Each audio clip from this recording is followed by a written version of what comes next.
Bapak Hukum Laut Indonesia itu telah tiada. Ia berpulang pada 6 Juni 2021. Perannya sebagai akademisi, Menteri Kehakiman, dan Menteri Luar Negeri membawanya pada segudang pencapaian untuk Indonesia. Maka dari itu, Unpad berusaha untuk menjadikannya sebagai pahlawan nasional. Mohtar Kusumaatmadja lahir 17 April 1929 di Jakarta. Dia adalah putra dari pasangan Taslim Kusumaatmadja, seorang apoteker ternama asal Sukapura, Jawa Barat, dengan Sulmini Surawisastra, seorang guru yang berasal dari Cirebon. Latar belakang pendidikan yang ditempuh oleh Profesor Mohtar dapat dibilang sangat menarik. Ia menamatkan S1 di FHUI pada tahun 1955 dan di tahun yang sama ia melanjutkan jenjang S2 di Sekolah Tinggi Hukum Yale, Amerika Serikat. Kemudian ia memperoleh gelar doktor di Universitas Padjadjaran dengan studi hukum internasional pada tahun 1962. Riwayat karir yang diperoleh Profesor Mohtar Kusumaatmadja juga tidak main-main loh. Dengan ilmu yang dia miliki, ia berhasil menjadi pertama, wakil Indonesia pada Konferensi Hukum Laut Jenewa Kolombo 1958 hingga 1961.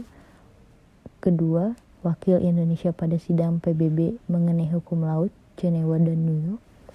Ketiga, guru besar dan dekan Fakultas Hukum Universitas Padjadjaran, Bandung.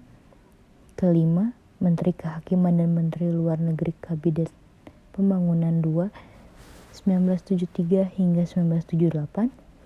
Dan terakhir, Menteri Luar Negeri Kabinet Pembangunan III dan IV 1978 hingga 1983 dan 1983 hingga 1988. Berbagai pencapaian sebagai diplomat ia peroleh, yang beberapa diantaranya adalah: pertama, Profesor Mohtar meloloskan Undang-Undang Perjanjian Ekstradisi antara Indonesia dan Thailand pada tahun 1978. Ekstradisi ini diatur dalam 18 pasal undang-undang yang di dalamnya tercakup 27 jenis kejahatan. Salah satu klausul yang diatur adalah bahwa ekstradisi tidak dapat dilakukan bila negara yang diminta menyatakan kejahatan seseorang masuk kategori kejahatan politik. Meski demikian, pembunuhan atau percobaan pembunuhan kepala negara dinyatakan bukan sebagai kejahatan politik. Kedua, Mohtar juga berhasil menjembatani pembaruan dari perjanjian perdagangan pertama antara Indonesia dan Vietnam di tahun 1978. Selain itu, Profesor Mohtar Kusumaatmadja juga berperan sebagai Menteri Luar Negeri sekaligus Ketua Delegasi RI pada saat Konvensi PBB 1982 atau yang dikenal sebagai United Nations Convention of Law of the Sea. Dalam konvensi itu, ia berhasil meloloskan konsep wawasan Nusantara sebagai kesepakatan internasional dan berhasil membuat Indonesia mendapat pengakuan sebagai sebuah negara kepulauan. Hasil dari konferensi ini salah satunya adalah menyepakati tentang negara pesisir dalam menjalankan dan menetapkan kedaulatan laut teritorial yang tidak boleh melebihi lebar 12 mil. Dengan begitu, artinya bila batas laut teritorial 12 mil dari titik terluar wilayah masih menjadi bagian suatu negara yang relatif diterima, maka tak akan ada lagi area bolong di antara pulau-pulau, contohnya seperti di Indonesia. Menjelang berakhirnya jabatan Profesor Mohtar Kusumaatmadja sebagai Menteri Luar Negeri, ia juga memiliki perhatian di bidang kebudayaan.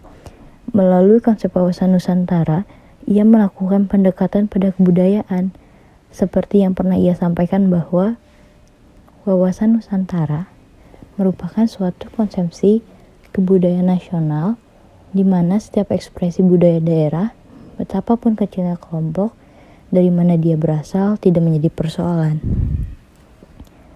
Profesor Mohtar juga pernah menjadi salah satu pembicara dalam Temu Budaya 1986 yang membahas mengenai penggunaan bahasa Melayu menjadi bahasa nasional Indonesia.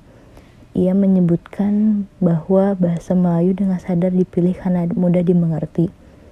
Tak hanya itu, dalam harian Kompas edisi 6 April 1987, ia menyinggung tentang mentalitas bangsa Indonesia yang dianggap terlalu mudah menerima dan jarang menuntut hak. Menurutnya, di saat kesadaran atas hak muncul, maka pemimpin tidak akan seenaknya dalam memberi kewajiban kepada masyarakat tanpa memberikan hak yang pantas. Dengan kesadaran itu, diharapkan pemimpin juga dapat meningkatkan diri sebagai pemimpin yang dapat membawa kesejahteraan bagi masyarakat. Ia juga tidak lupa menyampaikan nasihat bagi masyarakat Indonesia ke depannya agar tidak takut dalam menghadapi kebudayaan asing yang lambat laun pasti akan mempengaruhi kebudayaan Indonesia. Ia berharap bahwa dengan keberadaan budaya asing ini justru membawa perkembangan bagi kebudayaan Indonesia.